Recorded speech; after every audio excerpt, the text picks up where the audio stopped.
สบายดีทุกคนสบายดีหลังจากเมื่อวานหยุดงานมือหนึ่งเนาะทุกคนเนาะมันนี่ก็มาทำงานคือก้าวเมื่อวานออกมาหน้าก็เก็บภาพบรรยากาศไปชมสวนของลุงจานเนาะมันนี้เขาก็มีโอกาสมาอย่างปกติมาทำงานเนาะก็เลยมีโอกาสว่างๆหลังจากที่ส่งเอกสารแล้วเนาะเขาก็รอถ่าขบวนรถไอ้น้องเวียดก็ยังบ่ทันราคามาเถอะตอนนี้เนาะเวลากับบ่ายโมงเลยไปซื้อกับเขามากินเขาเป็นที่เรียบร้อยก็เลยสิพา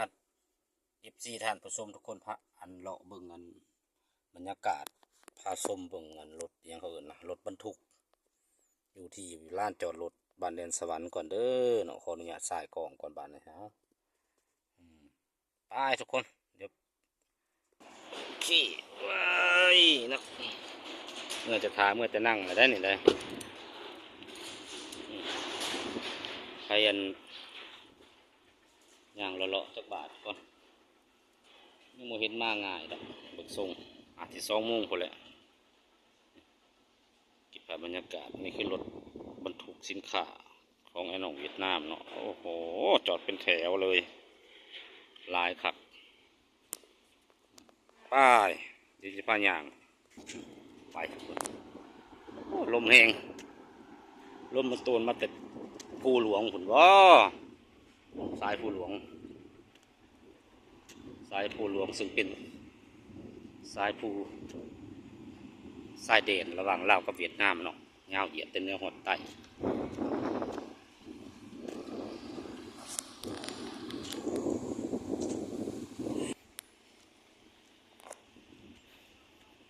มาหอดเช้าแล้วก็8:00เช้าเนาะ8:00นั่งนอนในรถทำสินอนทุกคนเลยมันเป็นมากกับหิวเข่าแล้วหัวรถก็จะคล้ายๆกันได้ก็เพราะรถทีมงานน้องสังเกตเบิ่งไอ้น้องมาเรื่อยประตูเขาทำ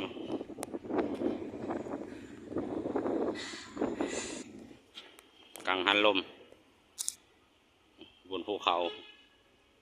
บนลงขวางขออนุญาตไปห้องน้ำกันเด้อทุกคนเลย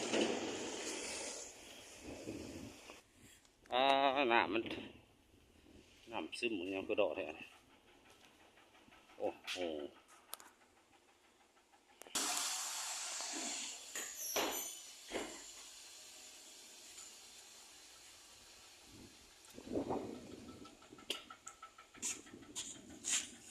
ยังเขาจะเก็บ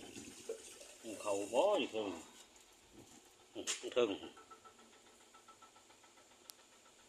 กังหันลม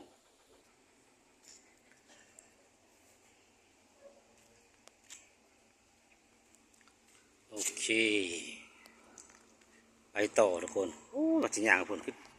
เดดระบาดนี่แหละเดดก็รอ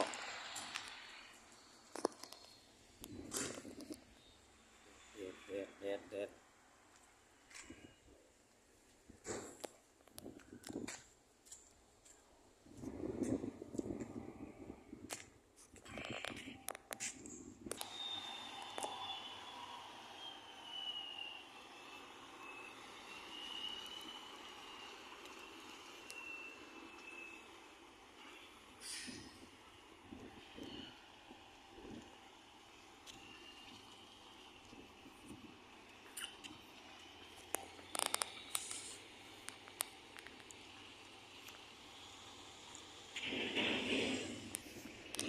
สุดท้ายก็ย่างมามองรถที่เก่าทุกคนเลยไว้แดด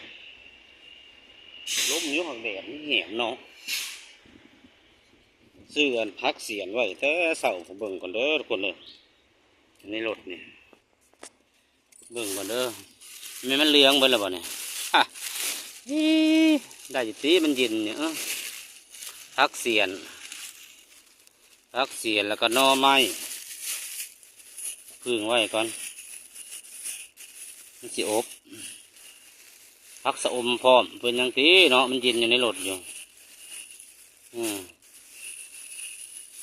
ได้อยู่ดอกแล้วเป็นยังหรอวะมันยับไปฝุ่นจะเป็นจังไหนหรือเอาขืนเทิงเห็นบ่เอาขืนเทิงเห็นมันยันอันย่านไอ้ยังเกาะ โอ้ยเต็มจอเลยพักเสียนน่ะเขาจะหวานน่ะนี่หน่อไม้มูลค่าอยู่นี่เท่าไรบ้างเนี่ย200,000พอดีพักเสียน50หน่อไม้เนี่ย90แล้วก็พักขะแยะไอ้โมแมนพักหยังเขาเอื่นนะพักอันสะอมกา60เนาะ7 กรัม60 กรัมละ10,000น่ะอันนี้หมักหอยทุกคนเมืองน้ำกันนี่นะพักเสียนหน่อไม้เนี่ยออกสะอมเป็นยังหย่อนตีเนาะแทงในเมื่อคำอีกแล้วมันนี่ครับรถน้ำมาอยู่นี่เนี่ยจะบอกอยากซื้อของเป็นประเภทเขียดประเภทนะ